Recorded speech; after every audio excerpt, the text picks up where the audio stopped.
Hello viewers, কী অবস্থা সবার, কেমন আছেন?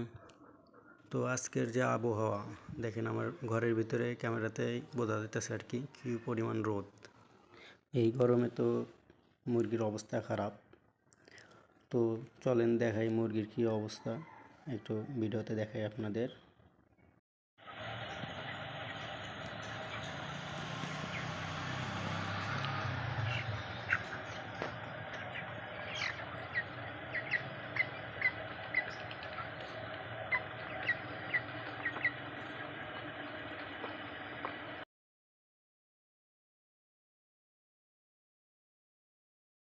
তো মোটামুটি ভিডিওতে দেখলেন মুরগির কী অবস্থা এই গরমে।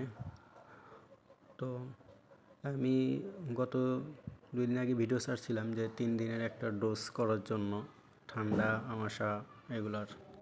তো ডোজটা ছিল হচ্ছে ঠান্ডা, আমাশা আর হচ্ছে কিডনির একটু সমস্যার জন্য।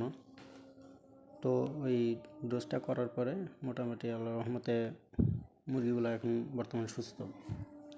তো সুস্থ হওয়ার কারণে এখন দেখতেছি যে এই টানা 2 দিন যে রোদ উঠলো, ধরতে গেলে 36-38 ডিগ্রি সেলসিয়াসের তাপমাত্রাই ছিল। তো এই রোদের ভিতরে আর কি মুরগির স্বাভাবিক অবস্থা থাকার কথা না। উপরে যদি আমার মানে ছায়া না থাকতো আর কি, ছায়া বলতে কি উপরে আমার দেখা যায় ফার্মের উপরে গাছগাছালি একটু অনেকটাই বেশি আছে, যার জন্য আর কি ঘরের ভিতরে রোদটা খুব একটু কম পায়, মানে তাপটা একটু কম পায়।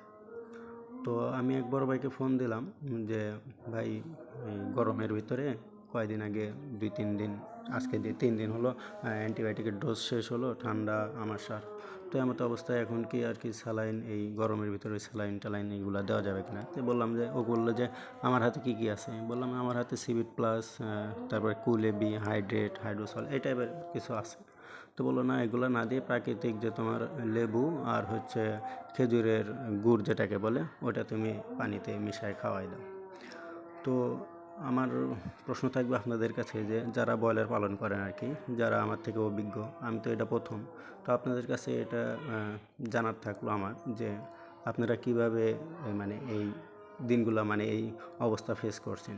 তো অবশ্যই আপনারা কমেন্টে আমাকে লিখে দিবেন যে কিভাবে কি করলে মুরগি সুস্থ থাকবে আর কি এই গরমের ভিতরে। তো ভিডিও এই পর্যন্তই, সবাই ভালো থাকবেন।